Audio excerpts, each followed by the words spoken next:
A paz de Cristo, meus amigos, sejam muito bem-vindos aqui para uma pré-aula da Escola Dominical com o tema Quando os pais sepultam seus filhos na classe dos adultos. Peço desculpas, tive problemas técnicos aqui hoje, mas preciso gravar aqui a nossa participação para você que nos acompanha. Por isso, inscreva-se no canal, ative as notificações, dá like no vídeo e deixe o seu comentário, que é muito importante para nós, tá bom? Quando os pais sepultam seus filhos, o textuário está em 2 Coríntios 4, 8 e 9. Em tudo somos atribulados, mas não angustiados, perplexos, mas não desanimados, perseguidos, mas não desamparados, abatidos, mas não destruídos. Não devemos ser indiferentes à morte inesperada, mas também não podemos nos desesperar como quem não tem esperança, tá? Bom, eu vou fazer aqui comentários bem rápidos a cada tópico. Essa lição ela vai apresentar aqui esta lição aí a família de Jó, vai mostrar quem era Jó, o que aconteceu. E na verdade o meu comentário hoje ele vai um pouco contrário ao comentário do pastor Elienay Cabral. Por quê? Nós já vamos entender isso. Bom, quem que era a família de Jó?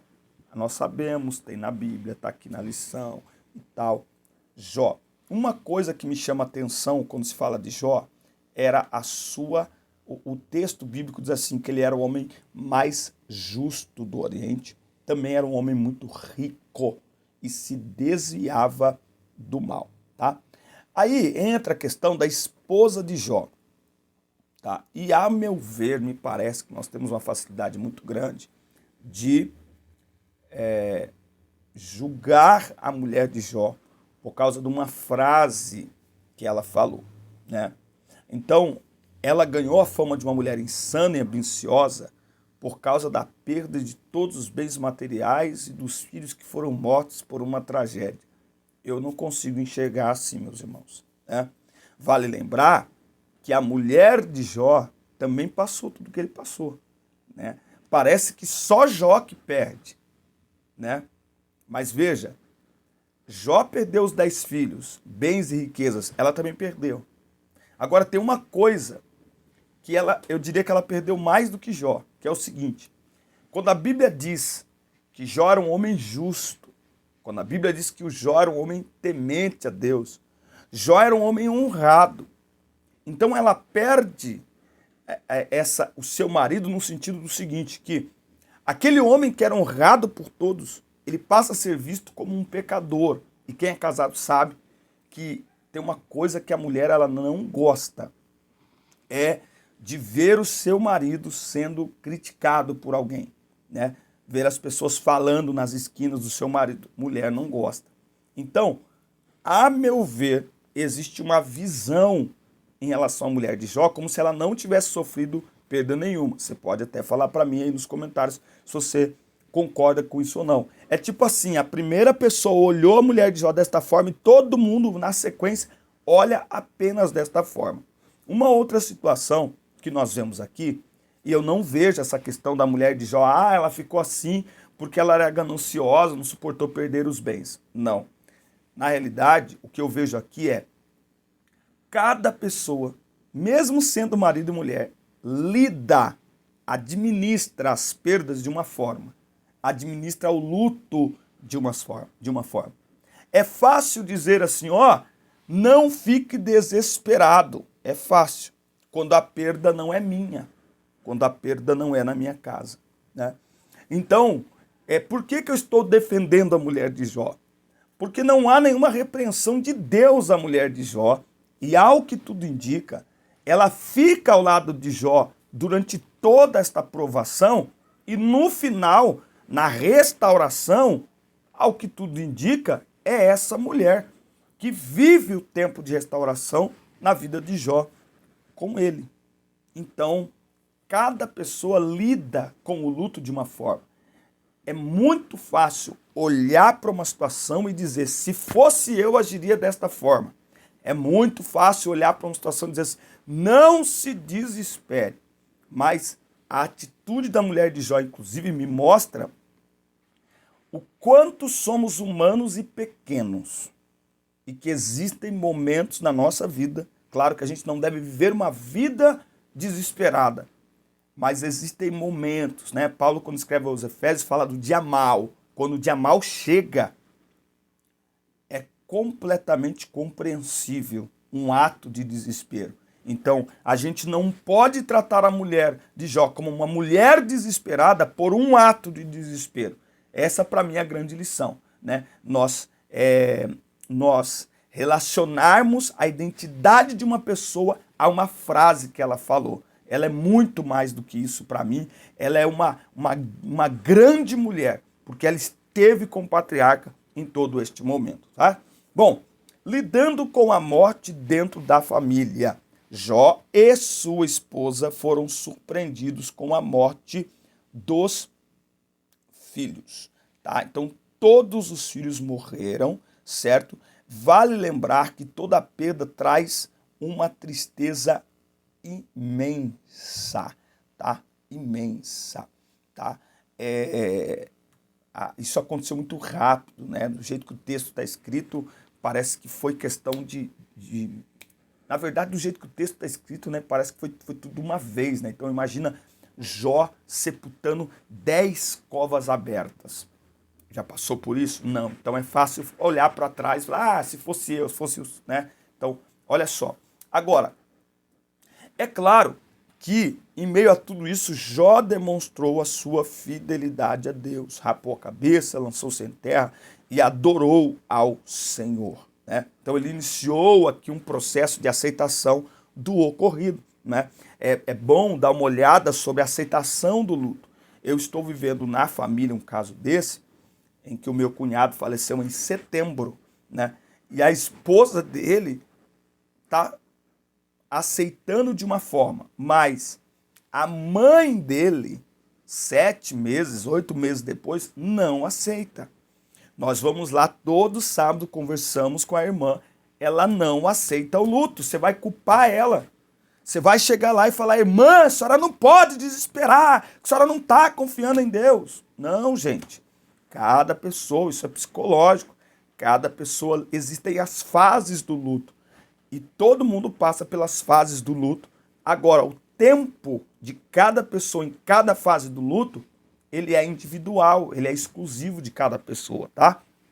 Então, a maneira como Jó aceita o luto é diferente da maneira como a sua mulher aceita o luto, tá? De alguma forma aí, Jó aceitou, talvez, não sei, de alguma forma, parece que ele aceitou de uma maneira melhor. Inclusive, nessa situação que eu estou falando, o pai do rapaz que faleceu, visivelmente, ele aceitou numa boa.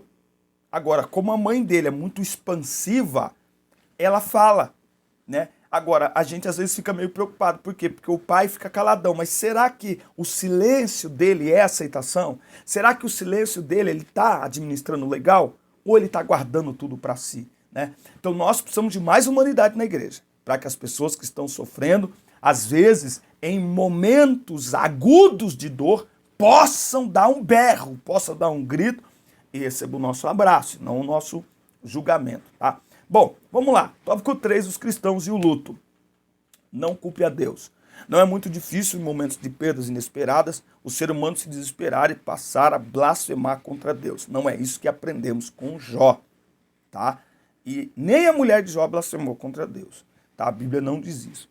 O antigo patriarca nos ensina a viver com confiança em Deus, mesmo no momento delicado da morte inesperada de um ente querido, tá?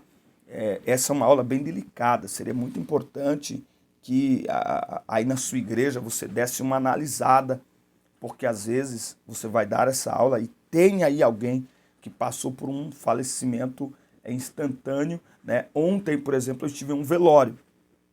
O amigo que morreu e que foi sepultado ontem, ele vinha lutando há uns 15 anos com um problema nos rins. Então, é aquela situação, ele tentou transplante e tal, mas não aconteceu. Então você vê ao longo dos anos, a pessoa vai se definhando, aí ele estava internado e tal. Ok assim, né? É uma outra situação. Agora, a morte instantânea, essa é dolorida, porque ela é inesperada, ela não sabe, a pessoa não estava doente, não estava em tratamento. Então existem estas situações, né? Uma coisa é uma pessoa de 90 anos que morre, outra coisa é uma pessoa de 30 anos, super saudável, e inesperadamente, num acidente por uma doença, né? Então nós precisamos avaliar esse contexto para a gente poder aí. Inclusive ontem no velório, eu fui lá para abraçar a família, eu nem fiquei lá, mas eu fui lá e só abracei. Só abracei, não falei nada, né? Porque é horrível nesse momento, as pessoas querem falar. E não é para falar nesse momento, porque nesse momento não existem palavras. O melhor consolo na hora do luto, muitas vezes, é o silêncio e um abraço bem apertado. Fica aí o conselho, tá? Bom, vale lembrar que o próprio livro de Jó revela, ou não revela, por que os seres humanos sofrem. Tá? O que o livro nos ensina e encoraja é suportar o sofrimento com paciência e achando-se fiel nos caminhos do Senhor diante do processo de um sofrimento imerecido, tá bom? Então o sofrimento faz parte da vida, no sofrimento a gente cresce, com o sofrimento a gente aprende. É gostoso? Não, mas faz parte da vida? Faz, certo? Outra coisa, é preciso viver o luto. Com o patriarca Jó aprendemos que o crente em Jesus não deve ser indiferente ao luto, pois psicologicamente isso não é saudável. E por isso que eu estou dizendo, olha só, como seres humanos devemos manifestar as emoções próprias de um momento de luto, tais como o choro, o silêncio, a compenetração. Diante da dor da família de Lázaro, nosso Senhor agitou-se no espírito, comoveu-se e chorou. Eu amo Jesus por isso, porque ele não guardava suas emoções. Ele mostrava. Lá no Getsemane, eu estou angustiado até a morte. Entende? Então a emoção, ela é para ser administrada. Tá? Então, o interessante é que a gente mantenha esperança. Vimos que é saudável manifestar emoções próprias do período de luto, mas também é verdade que o crente não deve se desesperar como quem não tem esperança. Tá? É preciso levar em conta que o período do luto dura, em média, 6 meses. Se após isso a pessoa não consegue voltar às atividades normais, é preciso buscar ajuda especializada, porque isso não é saudável, tá bom? Então, nós precisamos aprender a cuidar das pessoas que estão passando por um processo de luto. Precisamos aprender. Mesmo que ela fale coisas desconexas, como é o caso da mulher de Jó, ok? Mas o próprio Jó dá uma palavra de repreensão a ela e só. Para mim, não sei qual é a sua opinião, eu divirjo disso com o eminente comentarista aqui da nossa revista, nesse sentido de que, para mim, a referência a essa participação da mulher de Jó, ela nos ensina que pessoas lidam com o luto de forma diferente. Primeiro. Segundo, precisamos respeitar como as pessoas lidam com o luto. Tem gente que fica calado, tem gente que esbraveja, tem gente que grita. É um momento de desespero. Ela perdeu os 10 filhos no mesmo dia. Ela sepultou os 10 no mesmo dia, né? E quando ela olhou para o marido para abraçá-lo, ele estava tomado de chagas. E os amigos olhando para ele, os amigos que antes o honravam, agora olhando para ele e dizendo, você está em pecado. Essa mulher perdeu muita coisa. Essa mulher estava com uma carga emocional. Então é essa expressão dela, ela está colocando para fora como está o seu coração angustiado, amargurado. Ou ela não podia ficar assim, né? Então por isso que eu estou dizendo, Deus não podia ter tocado nela? Deus não podia ter repreendido ela? Não, porque Deus compreende. Isso aqui é um momento. Nesse momento, ela agiu desta forma. Tá certo? Forte abraço, Deus abençoe vocês. Próxima semana as coisas já estarão resolvidas aqui. Forte abraço, Deus abençoe. Assista, curta, compartilhe, inscreva-se no canal. E até o próximo vídeo. Deus abençoe.